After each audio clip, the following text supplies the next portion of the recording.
Phinde futhi kwafika leso sikhathi lana ke emsakazweni ke iZululand eStudio TV uhlelo is the Sunday morning devotion. Igama lami uNkonzo ngokwadlamini. Njalo ke manje ngqondo ihora lesikhombisa kwisonto ekseni so sengikhona nginawe kumnandi nje. Sibonga ukuthi ke lapho sekhaya ke konke nje sibonga nje ukuthi ke konke onothenje ke cha namhlanje ke uzohlala kamnandi nathi uzobukela uhlelo lwakho olumnandi utholeke njalo ekseni kuyisonto. Inhloso ukuthi ke ekseni mawuvuka niqale ke uthola ukudla kumphefumulo uthole nje uvuseleleke uthole ke ukwakheka isikhathi zonke egameni lika Jesu ngoba phela ke uJesu uyinkosi nomsindisi kufika kwakhe empilweni zethu noma kufika kwakhe emhlabeni wafike wazoyelekelela impilo yethu konke ke esikhathi sibhekene nakho isono safike sahlanzwa ngegazi lakhe sibonga nje kakhulu ke umusa wakhe omangazayo isikhathi zonke porque umusa into engafiki noma ubani ngakho ke kubalekile ke ukuthi ke umusa uthulile ubambe ngizalo zampeli ke ujabulele ukubonga lokho ngendlela esimangaliso sithola ke uzonke ke inkundla zokuxhumana sithola ke ku YouTube, Facebook, Twitter, Instagram usibambe nje kamnandi ke ngingagcizelela ukuthi lapha ekade usubscribe on YouTube khona ke uzokwazi ukuthola zonke inhlelo ezimnandi eziZululand Studio TV. Namhlanje ke sinenhlanhla izimangaliso futhi ke sinayo ke umama mfundisi Mama Sibiya yena ke namhlanje ke uzosipha ke ukudla kumphefumulo. Siyazi ukuthi kuningi kade kwenza ukuthi ke uthi nje ke wasihlonipha esimbonja uNkulunkulu ngakho ukuthi ke wasihlonipha masemncane ke afike kunamhlanje azosipha ke ukudla kumphefumulo. Mama Sibiya uyaphila? Ngiyaphila emsebenzini Nkosi. Kuhle siyambonga uJesu. Amen. Ukuthi ufike namhlanje la uzoba nathi ekutheneke uzosipha izwi. Siyathokoza ngiyamukela. Thokoza kakhulu bakhona. Siyabonga kakhulu. Mbukele lapho sekhaya umama she's an evangelist, preacher, ubela nje senesikhathi khona wasindiswa ngama 6 days kwamukela ivangeli so uyabona nje hayi insimbi endala le ekade nje ingempela ke ibambile kule ndlela. Mama ngaphambi ukuthi ke singene ukudla namhlanje ke uNkulunkulu athe upha khona kunesimo esikhona la especially nje ke njengomuntu omdala osekhona kule ndima evangelini. Isikhathi esiphila kusona namhlanje siyabona lapho khona ke abantu abasha beqhela endleleni yokukholwa noma ke beqhela ekwesabeni uNkulunkulu noma ke kunamatheneni uNkulunkulu. Mhlawumbe mama njengomuntu osekhulile osemdala owadala eyibambele le ndlela mhlawumbe imuphi umyalezo noma ke mama ongakusho esimene esifana njengaleso abanye abantu abasha badlala inqondo ukuthi into mhlawumbe yokukholwa nokusindiswa into yabantu abathize noma into yabantu abadala ukuthi ayi cha mina ngangize ngikhona ukuhamba le ndlela le hayi mina ngisebhizinisi zami zobusha ukuthi sizame kunezinto kumina ezibalekile engazenza kodwa ukuhamba le ndlela le hayi angiboni ukuthi ngingasondela kuloko. Ungathini mama kuloko nje? Ngibonga ithuba, ngibonga uNkulunkulu. Okuqala nje ngibonga uNkulunkulu ukuthi ukusindiswa kwami singizwe ngemusha. My God. Akukho engakwazi ngobusha. My Jesus. Kodwa ngokufishane nje ngafisa nje ukuthi ngisho kuloko okukhulumayo. My God. Ukuthi abantu abasha baye nomqondo wokuthi umusemusha udinga ukuthi uzijabulise ngokuqedela ubusha bakho. Ngiyakhumbula ukuthi ngisemusha nami sengisindisiwe. Uthi uma ukhuluma ngoJesu uthi uyafakaza ngoJesu athi umuntu omusha awungeke ngisaqedela ubusha bakho. Lokho ngangithatha ngikubuka ukuthi ukuba bayayiqonda into enzima nebuhlungu lokuqedela into entsha. My God. Ukuthi intsha entsha ngangize ngilinganise ngephepha elingabhalwanga elingakasetshenziswa ukuthi lihle liayinekile wonke umuntu uyalithanda noma yini umuntu entsha uyayithanda. My God. Bese bakhona legama lokuthi ngisaqedela ubusha bami. My God. Ubusha akusiyinto ekudinga ukuthi uyiqedele, into ekudinga ukuthi uyi-enjoy ngokuhle ofisayo ukuthi kwenzeke kusasa. My God. Uqedela ubusha it's like uthatha iphepha uyalishuka uyalishuka uthi uqedela ubusha uyabuqeda uqeda bungakasebenzi ubuqeda bungakabonakala ukuthi bekuzoba yini. My God. Manje ibhlungu leyo nto ndodana. Yebo. Mhlawumbe ukuthi ebusheni ubuqeda ubusha kanti usazoba nekusasa.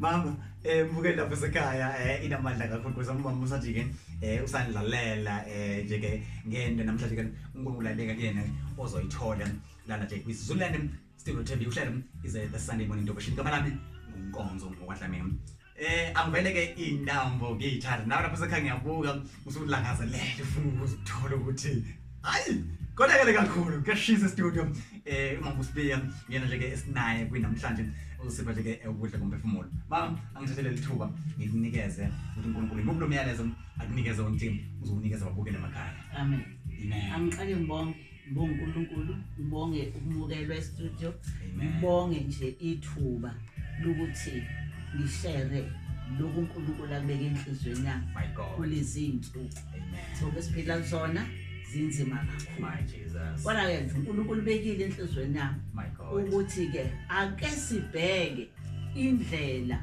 ebekwe uNkulunkulu yokusizakala kulezi insuku my God ngokufunda izwi lenkosi encwadini kaNumeri chapter 21 ngizoxela nje ukuthi ngiqale kuverse 7 my God ngokuphuthuma lithi izwi lenkosi lapha abantu bafika kuMose bathi sonile my Jesus ngokuba sikhulume kabi ngoJehova nangawe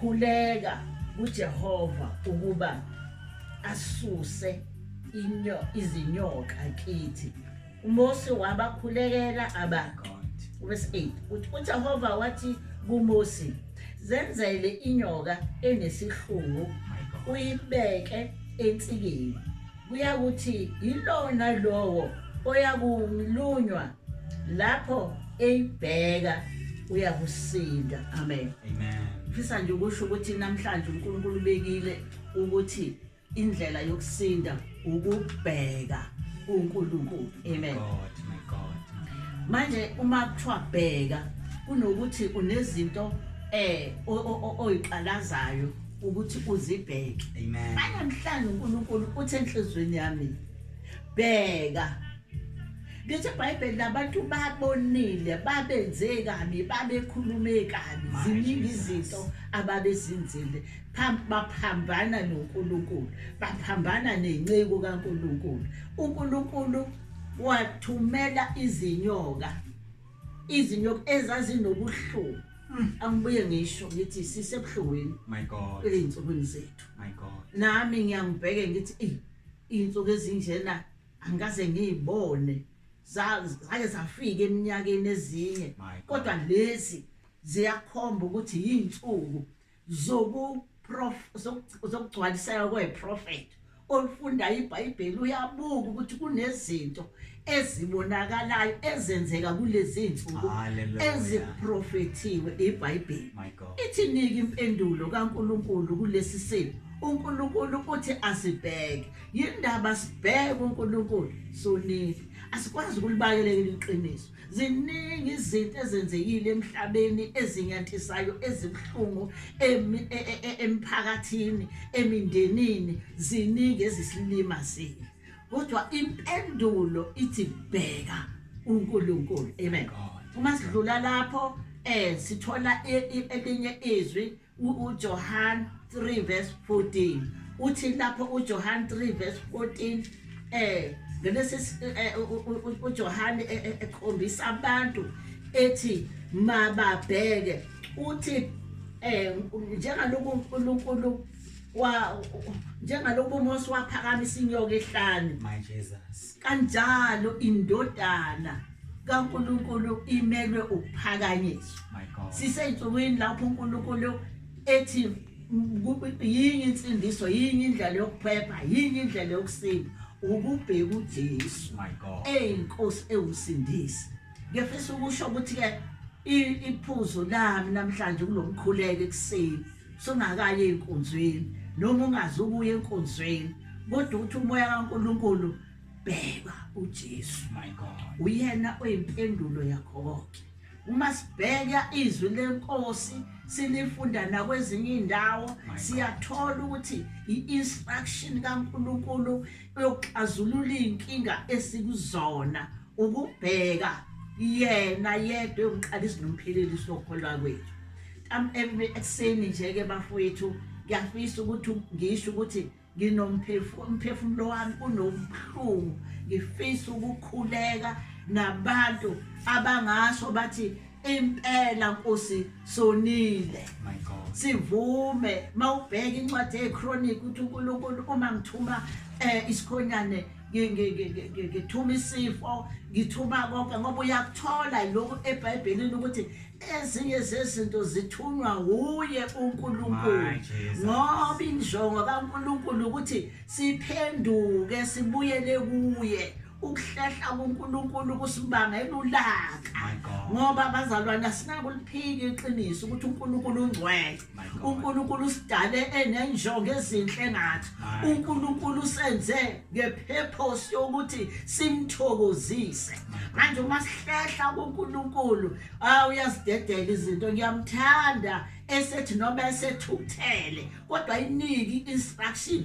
yokuthi usinde ukuzuphephe ukuze ilonda oshawe yizo izinyoka ezinobuhlungu izinto ezibhlungu indlela yokuphepha indlela yokusinda ukumbheka uJesu ukumbheke ngokubekezela simbheka kanjani uJesu My God. siyambheka ngokuzinikela kuye My God. ngokuphenduka endleleni zethu abese uNkulunkulu elithoba ulaka lwakhe My God. siyambheka uNkulunkulu ngokukhuleka angikhuluma ukukhuleka kukhona ukukhuleka okujwayelekile Amen. kukhona ukukhuleka kokudlala kukhona ukukhuleka kokuzenzisa kukhona ukukhuleka kokubuka kwabanye abantu kodwa ngikhuluma ngokukhuleka elithi iBhayibheli encwadini kaJakobe 5 lithi uElisha wakhuleka nokukhuleka okusho ukukhuleka okudlule ekukhulekeni kudlulele njulweni yokumfuna uNkulunkulu nokumbheka uNkulunkulu nokuzibona isikhathi usambheka uNkulunkulu kuvela amaphutha akho ngoba usungena esibukweni uzibona ukuthi la Nkosi yami angenzanga kahle uvume uyihlanze uthi Nkosi ngithethelele ngiyafisa ukuthandaza My God. kulesi sikhathi ngiyaqonda ekseni usayizoya enkonzweni kunezinto olale ziphethe kabuhlungu mhlamba ulalanga nje ebusuku mhlamba ukaze behla ubuthobo inkingo iphethe inyoka ezikushayile My God. yebo zikhona asikwazi ukuphika mhlamba usenabo abazali uhlezi nje awazi ukuthi uzodlala Amen. mhlawumbe empilweni yakho uhlukunyeziwe kunobuhlungu obukuphethe kwesinye isikhathi awukwazi nokuthi uzotshela abantu My God. kodwa nawe ekuseni uNkulunkulu uthi asimbheke uJesu My God. ulona wundle elalenga ilona wundlu elahlatshwa ilona wundlu esalinikwa uNkulunkulu ukuze siphephe angeke siphephe ngokuyi kukhona izinto ezibhlungu emhlabeni la abantu benamathemba amaningi lapho bebheka izinto eziningi bebheka usizo lapho lungekho khona bebheka lapho izinto zingatholakali khona zabo bahambe beyiphumputha kodwa nami uJesu ngizothi ekseni dadewethu mfowethu ngane yami uJesu usalindile ufuna abazophendula amehlo abo aphendule inhliziyo zabo zibheke kuye simbheke uJesu haleluya Amen. manje ngiyafisa ukusho ukuthi mhlawumbe useyinkingeni udinga usizo lukhona kuJesu bheka kuJesu ngizothandaza yona nto uNkulunkulu angithuma yona uthi ngikhuleke khulekela abantu kabaNkulunkulu khulekela abantu abasebhlungwini uNkulunkulu abaphilise emoyeni ikhulekela abantu ababoshiwe inhlobo ngenhlobo zezilingo ukuthi uNkulunkulu abakhulule ngikhulekela abantu abadidekile abangazi ukuthi kuphi okufanele abakwenze ngizothi ngicela ubheke kuJesu My God. njengamanje ngiyacela ukuthandaza Amen. ngiyacela mfowethu la uhlezi khona la ulele khona ake ubhekise inhliziyo awuphendule nje inhliziyo yakho uthi ngifuna lo Jesu Hallelujah. ngifuna ukubheka lo Jesu My God. uyisolution yempilo yakho uzosizakala ngicela lapho khona sikhuleke My God. ngegama likaJesu Amen. methemba uNkulunkulu ngisakhuleka wena khomba lapho unenkinga khona My God. khomba ingxaki yakho ngizothandaza uNkulunkulu wami okubonayo uzofinyelela kuwe My God. ngegama likaJesu baba wethu ongcwele uNkulunkulu onamandla uNkulunkulu othembekile My God. wazi zonke izinto akekho ngamboni ngalomzuzu uyababona bonke nango Nkosi yami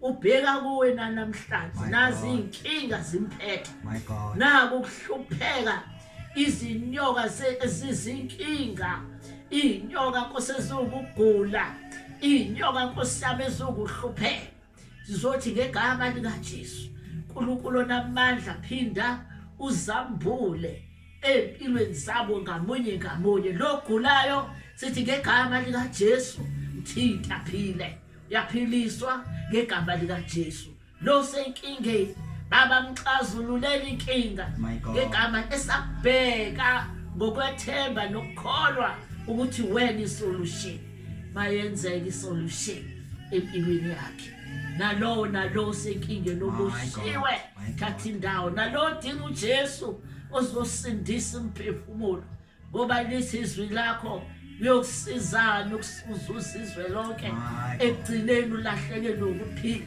baba ngiyakhuleka lothi Jesu ngiyazinikela kuwe ngiyakhuleka ukuthi inkosi umhlanza umthethelele izwi lakho baba lisithembisile ukuthi uyathethelela uyahlambulula uyasiza ngiyabonga Nkosi ukuthi uyabathinta ngiyabonga Jesu laba abazinikela kuwe My God. labo abakubhekayo bayathola ukusindiswa bayathola ukuphiliswa ngegama likaJesu uphila kuzinto phakade amen Amen.